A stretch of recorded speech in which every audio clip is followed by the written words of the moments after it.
por uma pandemia causada por fungos. Os fungos Cordyceps, que antes infectavam insetos, sofreram uma mutação e agora infectam humanos, transformando eles em seres hostis e canibais. A maior parte da humanidade está destruída e os humanos que ainda não foram infectados devem viver em quarentena e sempre à espera do pior. Felizmente pra gente, essa é só uma história de um jogo de videogame chamado The Last of Us, muita gente conhece. Mas será que uma pandemia de fungos é uma possibilidade real? E se essa pandemia Nem fala dessa parada aí, irmão. acontecesse, nós estaríamos preparados para enfrentar? Claro que São não. essas perguntas que eu vou responder no vídeo de Vamos ver como é que eles estão passando lá na série. hoje. E eu já vou te dar um spoiler. Uma pandemia de fungos poderia ser bem pior do que a de um vírus como a gente está vivendo hoje. Se você gosta de reflexões Vivemos. como essas e quer continuar a ver vídeos assim aqui no canal, eu te convido a apoiar o meu trabalho se tornando um membro. É só clicar no card que aparece aqui em cima. Então bora começar a nossa jornada nas infecções fúngicas. Afinal de contas, você realmente sabe o que são fungos? Diferente do que alguns acreditam, fungos não são bactérias e nem são plantas. Eles são uma classe específica de seres vivos. E você com certeza já teve contato com fungos, porque eles estão em quase todos os lugares do mundo, inclusive alguns vivem em harmonia com outros micro-organismos do seu corpo. São os cogumelos que a gente come, o mofo que estraga as nossas paredes, as leveduras que fermentam o pão e a cerveja ou a micose que está no pé da sua avó há algumas décadas. Existem milhões de espécies de fungos, mas só algumas centenas são capazes de causar doença em seres humanos, as chamadas micoses. Essas doenças não afetam só a unha, elas podem afetar a pele, os pelos, os órgãos internos e até o sangue. Algumas dessas infecções são tão inofensivas que os pacientes nem percebem que os fungos estão ali, mas outras podem levar à morte. Em 1951, uma menina de 3 meses de idade adoeceu e foi levada ao hospital. Ela estava com sinais de desidratação. A pele estava seca e os olhos fundos, mas o que mais chamou a atenção dos médicos foi o seu abdômen inchado e com uma mancha azulada perto do umbigo. O seu fígado e o seu baço estavam muito inchados. Ela foi tratada com soro enquanto os médicos tentavam descobrir o que ela tinha, mas em menos de 48 horas, sua respiração piorou, suas pernas ficaram roxas e ela faleceu, infelizmente, após quase 3 dias no hospital. Uma autópsia do fígado revelou o culpado. Essa criança tinha um fungo infectando as suas células. Era o Histoplasma capsulatum. Ninguém sabia exatamente como a criança tinha se infectado na época, mas hoje nós sabemos de mais de 3.530 casos de histoplasmose só no Brasil, desde o primeiro caso em 1939. E é um fungo que vive na natureza, no solo, sendo muito encontrado em galinheiros e cavernas, que são solos ricos em nutrientes por causa das fezes das galinhas e dos morcegos. Esse fungo que causa a histoplasmose pode ser inalado pelo ar desses ambientes e é especialmente perigoso para pessoas imunocomprometidas ou para bebês muito jovens. Mas a histoplasmose é só um exemplo de doença fúngica, é uma micose.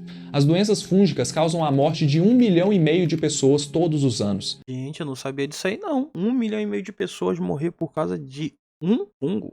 Vários fungos, né? Mas a verdade, pessoal, é que é possível que esse número seja ainda maior, porque essas doenças são muito negligenciadas. Como as micoses normalmente afetam populações mais pobres e vulneráveis, elas não recebem o mesmo investimento nem a atenção de outras doenças. Ou seja, todo mundo acha que micose é só aquela frieira ou mancha na unha, o que compromete o diagnóstico, o tratamento e principalmente a qualidade de vida dos pacientes infectados. Esse cenário está começando a mudar, mas não por uma boa razão. Cada vez mais as pessoas estão se infectando com fungos e surtos já estão acontecendo no mundo todo.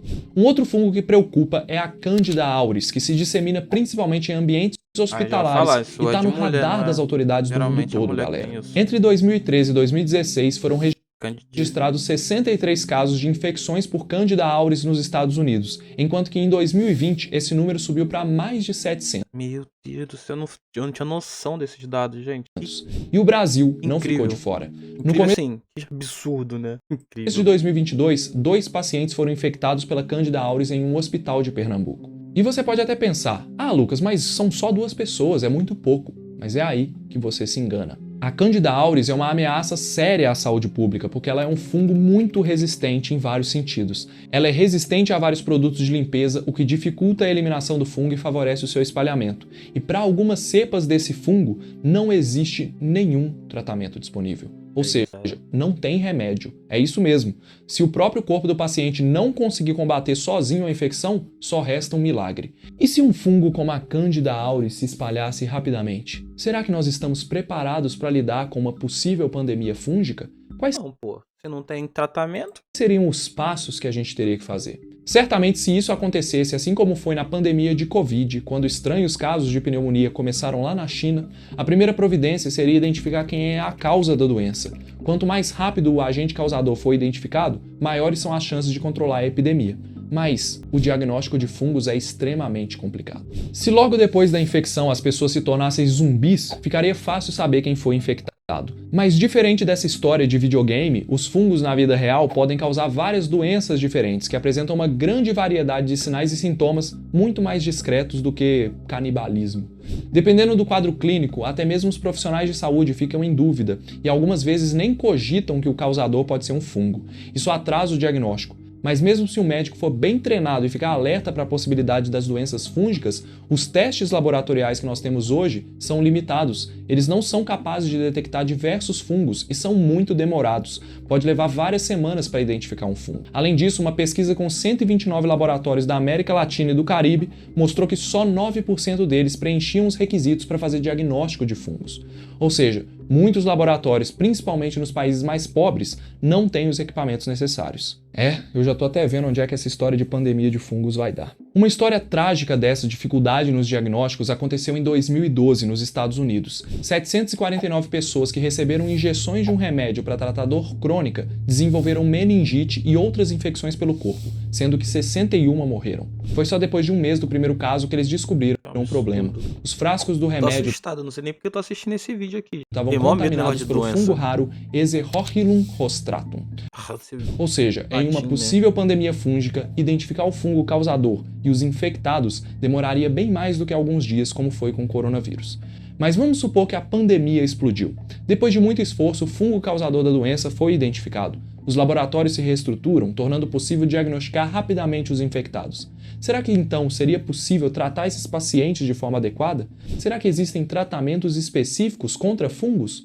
Comenta aqui embaixo qual é a sua hipótese. Na história do jogo de videogame que eu te contei, só existe uma pessoa no mundo que é imune ao fungo, e tem uma busca frenética por essa pessoa para tentar encontrar uma cura e salvar a humanidade.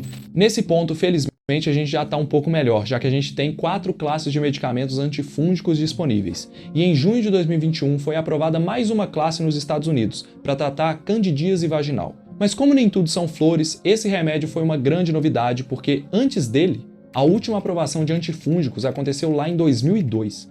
Nós passamos 20 anos sem novos medicamentos que pudessem combater os fungos, porque desenvolver esses remédios é muito complicado.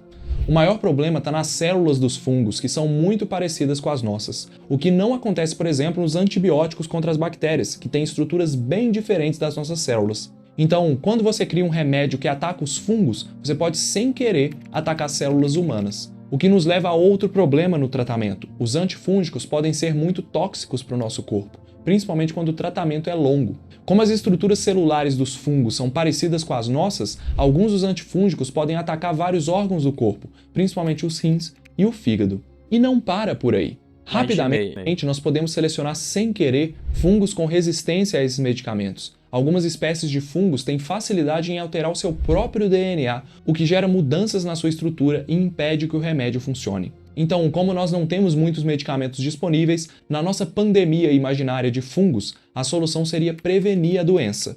Mas será que existe vacina contra fungo? A primeira vacina do mundo foi desenvolvida há Provavelmente tem hoje em dia, né? mais de 200 anos contra um vírus. Mas até hoje, pessoal, os cientistas não conseguiram criar uma única vacina eficiente contra os fungos. Não faltaram tentativas, mas nenhuma vacina foi eficaz e segura o suficiente para ser aprovada. Vacinas contra fungos enfrentam o mesmo problema que os tratamentos. As células dos fungos são muito parecidas com as dos humanos.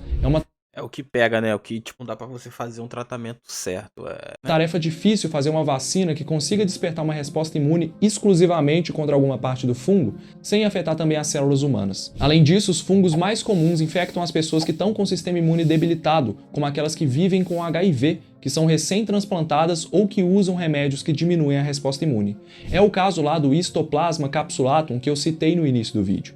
É complicado encontrar uma vacina eficiente para quem já está com a imunidade frágil. A vacina não pode ser nem forte demais a ponto de causar doença nessas pessoas e também não pode ser fraca demais de modo que o sistema imune nem vai reconhecer e responder à vacina. Alguns testes em ratos e camundongos já mostraram exatamente por isso, você tá imaginando. resultados promissores. Mas sair da fase de testes nesses animais e garantir que a vacina vai ser segura e eficaz em humanos, vocês já sabem, é um caminho muito longo. Mas agora vamos falar sério, o quão real é essa possibilidade? Uma pandemia de fungos está próxima?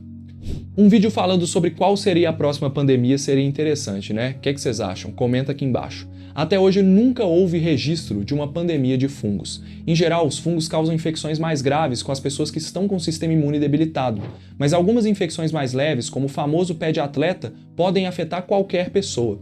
Então, para um fungo causar uma pandemia, seria preciso que ele sofresse mutações e adquirisse essas duas características: infectar qualquer pessoa e gerar uma infecção mais grave, o que está bem longe de acontecer, convenhamos. Se esse fungo já existe por aí, nós ainda não sabemos. Mas uma coisa que nós sabemos é que surtos de micoses eventualmente Cara, tá calmo agora. Não vi a Interestelar. continuarão acontecendo e que eles não podem escalar Eu vou botar esse filme pra assistir hoje. para algo maior, porque nós definitivamente não estamos preparados para a pandemia de fungos. E se pararmos para refletir o quão importante os fungos são para a natureza, talvez a gente veja que os fungos são mais heróis do que vilões nessa história. Os verdadeiros vilões são a negligência das instituições em relação às doenças fúngicas. Os vilões são a falta de investimento em pesquisa, que nos leva a diagnósticos falhos, a escassez de medicamentos e a inexistência de vacinas. Mas pelo menos por enquanto você pode ficar tranquilo porque nós não estamos em risco iminente de uma pandemia de fungos. Diferente do risco iminente de surtos de doenças que já foram eliminadas do Brasil, como sarampo e poliomielite, como eu te explico nesse vídeo aqui.